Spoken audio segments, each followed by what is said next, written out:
Hi guys, welcome to the unboxing full review of this Conico PT battery security camera. It has HD rechargeable battery, it works with PIR. Of course it doesn't have 24/7 recording, it only records when the PIR sensor records some heat or temperature difference, so it doesn't work from inside through a window. You have to place it outside, but I mean it has solar panels, so it makes sense to have it outside anyway. It has two-way audio, night vision, pan and tilt, and it works really 100% wire-free, no power cable, no internet cable, as long as you have Wi-Fi. Usually this kind of cameras work really reliable. I have already seen a couple of similar cameras and they have been doing really great job, so I would be surprised if this wouldn't be the same. Here you have some of the specifications. It's also very easy to connect with the Cloud Edge app. It's one of the best apps which you can have, and one of the biggest advantages of this app that it's very easy to connect such cameras, and it's also very reliable. And the good thing, it does not only work for this brand, it works for many different brands, so you can choose from a wide variety of cameras and still use the same app. That's really good. So it comes with a quick starter guide if you need that, but usually this type of cameras are really easy to mount and also to use, but of course you need direct sunlight on the solar panel, otherwise it won't get enough power. Even though it doesn't consume a lot of power, but it still needs, I would say, usually about 2 to 3 hours of direct full sunlight per day, otherwise it will drain the battery over time. Solar panel looks really good, solid, nice mount. I mean, it's not detachable here, but it has to be like that to avoid some humidity and water. Here's the standard tripod mount, so you can attach it to the mount which is included, or you can attach it to every other tripod mount. So here's the camera, really heavy one. It has intermediate size, not too large, not too small, but it has a lot of power, large battery, and also many functions. So here's one of the mounts. So here's the wall mount. You put this on the wall, and when it's secured, then you take the camera and put it here and secure it with 4 of these screws from this side and from this side, and we even have some spare screws. Get also some insulation material. Charging cables, always recommended to give it a full charge before you putting this outside. We can use this for charging now and also later for the charge from the solar panel. And here we have the access port for the micro SD card. By the way, there's no micro SD card included. Here we have the on off and the reset button, which could be important to connect. Here I'm using 32GB storage card. You really don't need a large storage card because it's not recording 24/7, only the events. You can see very easy to insert, and we are already done. I leave it open. Maybe you have to press something like reset to connect. Usually it's not needed. So let's power this on and try to connect. Let's see. Yeah, okay, we get a red light. Then we have to remove, of course, this cover here. You can download the app from the App Store, official App Store. That's really good. So it's very safe. You don't have to download it from a third-party website.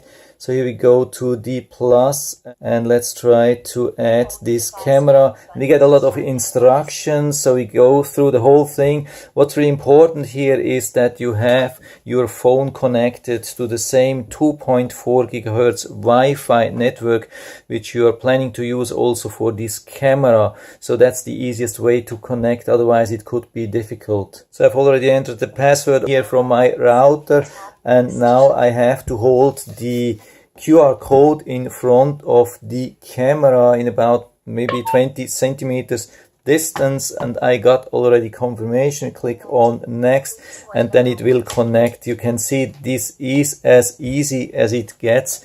That's probably the easiest app which you can have for such type of camera. So I can highly recommend to buy only cameras, battery operated cameras with the Cloud Edge app. And then of course make sure that you go to the settings and upgrade to the latest version. If the upgrade gets stuck, don't be worried. You can go back, you can leave here and just wait till the version is upgraded here and then reconnect from the app again. This of course can happen because the camera cannot maintain connection during the time when it's being updated. So you can see the camera is working nicely. Of course it's on the side here, but you can see we can move it around here easily just from this screen. We are pretty far away from the router, but you can see it's still very responsive. So I'll put it outside and leave it there for a while, and then I'm going to show you more of the functions and some of the footage. A couple of images from the installation, and it was really super easy. It took me just about 10 minutes, very easy. You can see the mount of the solar panel here as well. Then let's go to the app. Here you have the Conico Solar, and you can see I have already many cameras in this app, and you can see the live view here. And what's of course important that we go to HT to have the best image quality.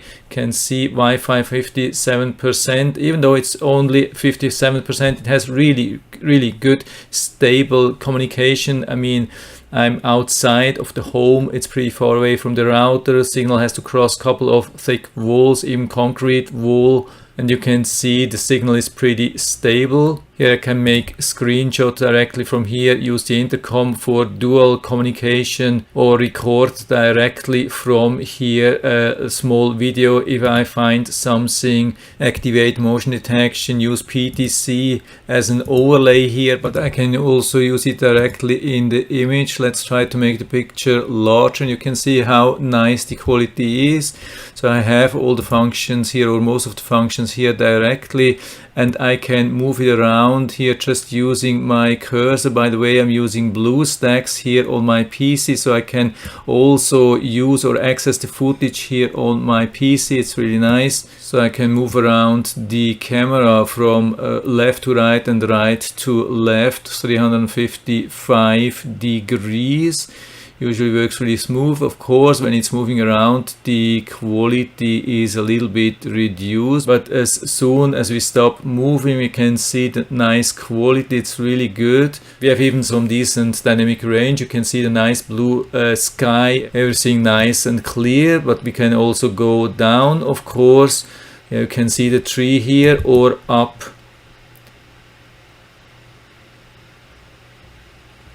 And now we have the sky, or yeah, that's actually the solar panel on top of it. Yeah, I think it was not a really good decision to put the solar panel directly on top of it. And here this image, we can see that the camera has a little bit more than 90 degrees angle, because it's more or less in the corner. You can see the wall here, you can see the wall here, and it's not exactly in the corner, so it has a little bit more, I would say maybe 95 or 100 degrees viewing angle. On the phone, of course, we have more possibilities. We can even zoom in and those things. So I'll go back to see footage. By the way, here we have the history. If we have something from the current day, we'll have it here in the alerts. You can directly click on these things and watch everything, but you cannot record this. This is the disadvantage here from the app.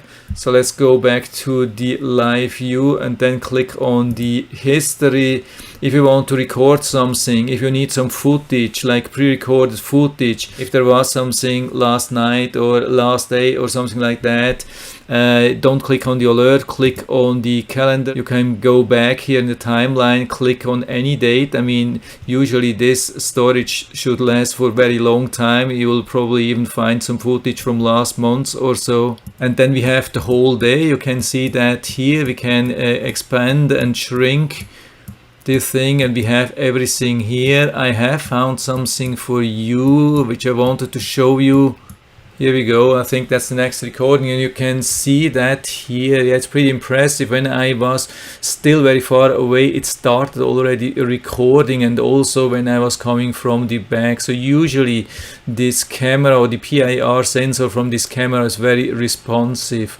I'm really impressed by that. By the way, if you want to record something, just move to the right location here in the timeline, hit the recording button and wait till the scene is over. Like now, we click again. Now we have the footage. We click here and we have the possibility to share it, like upload to the cloud, share it with other people. That's the way how it goes with this app. Here you can see how good the quality is. Even during the night it is very bright. Of course there are some limitations regarding quality during the night. It's not possible to have perfect image during the night with a battery operated camera, but I would say it is as good as it gets. And of course during the day it's much better. You can see it has been picking me up from the back and also from the front. I'm pretty happy with it. By the way, here we have all the settings. If you need them, you can activate notifications. You have even the installation guide. You can share the device, adjust the image setting. You can even mount it on the top, like on a ceiling, and then flip the screen. We have a couple of different night modes. Also, we can adjust the speaker volume, then alarm management. We have really a lot here, motion detection, and then we have the sensitivity. If it's not perfect, I think this is the default setting. If you have too many false alerts, then you can reduce the sensitivity. If the camera didn't catch motion, you can increase that. So I'm pretty happy with the 6. I didn't have any single false alerts. That's really crazy. That's really good. So I'm super happy. I mean, this is a really difficult location here with a lot of shade and so on, and a lot of other cameras have been struggling a lot in this area, and this camera did a really great job. So we have also some different custom alerting, day detection, night detection. We have even different recording times, and we can apply some cooldown periods where we don't have repetitive alerts. If we get too many alerts, we can even add an alert period, exclude sometimes. Battery management, you can see 65% has been increasing nicely with the solar panel. Then the recording management, of course we can only use event recording. It's not possible 24/7. Of course also it doesn't have like a motion tracking or so. It has motion detection, PIR, but of course it's not possible to have motion tracking and 24/7 recording with a battery operated camera. You can even subscribe to cloud storage. We can even use this 7 days trial if you want. Yeah, I would say this is everything what we need, everything what we can get for this price. It is as good as it gets. I haven't found any real flaw or so I can give you full recommendation for this camera, and I'll put down the link to the Amazon listing down into the description so you can check it out and order it right from there if you like it. And I hope I've been able to help you a little bit with this video. If you have any questions or comments, just write to the comment section below, and I'm always happy to talk about these things. And if you like the video, give me a thumbs up, subscribe my channel. Thanks for watching. See you next time.